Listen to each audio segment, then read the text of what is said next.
今天炸了一大盘的蘑菇，又香又脆，还有薯条啊、苏子叶、洋葱都可以在家里面自己做。外面的炸蘑菇都是不洗的，我今天就想要试一下分成了2份，一份虽然说不洗，但是还是想要像这样子用水稍微的烫了一烫，它这个水就没有吸那么多，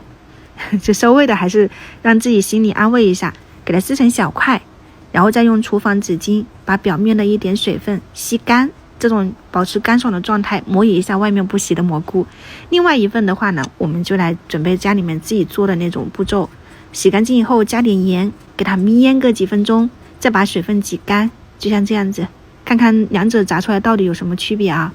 这个是苏子叶，今天炸东西主要是上周末吃夜宵的时候点了一份，这个很香脆，但它辣椒撒的特别多，2姐妹就吃不了哈。我今天在家里面自己给它试一下，面糊很薄，我就没有自己调了，用了这个天妇罗的一个炸粉，我看挺多人觉得还可以的。我倒了2包，因为我今天还要给他们炸一点薯条，它后面有水位线，直接加入160毫升的清水，给他们搅拌均匀，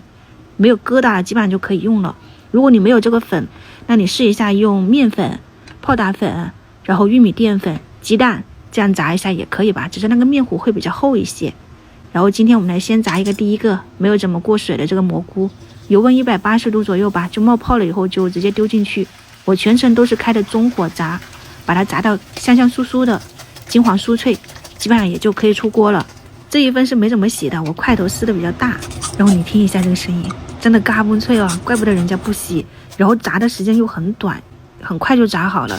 第2份就是我们就是挤干水分的，撕的比较小，然后又炸的比较久，就颜色上会比较好看一些，口感也很酥脆。只是相对于来说，我觉得第1份哈，它的口感就咬下去完完全全的就是嘎嘣脆，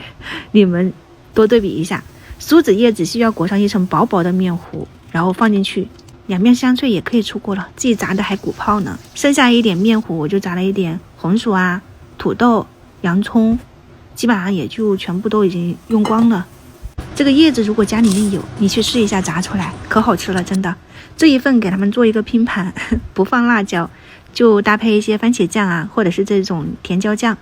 炸蘑菇里面还可以放一点这种香辣的蘸料，就吃起来感觉比肉的还要香哎。你们喜欢的话呢，就去试一下。今天晚上我就不炒菜了，搭配一点剩下来的洋葱，就是齐齐哈尔的烤肉，然后东北的酸菜，把它撞干水分，加一点蒜片，就稍微的煎一煎哈。如果你家里面这种家庭烤肉，你可以用平底锅直接煎好，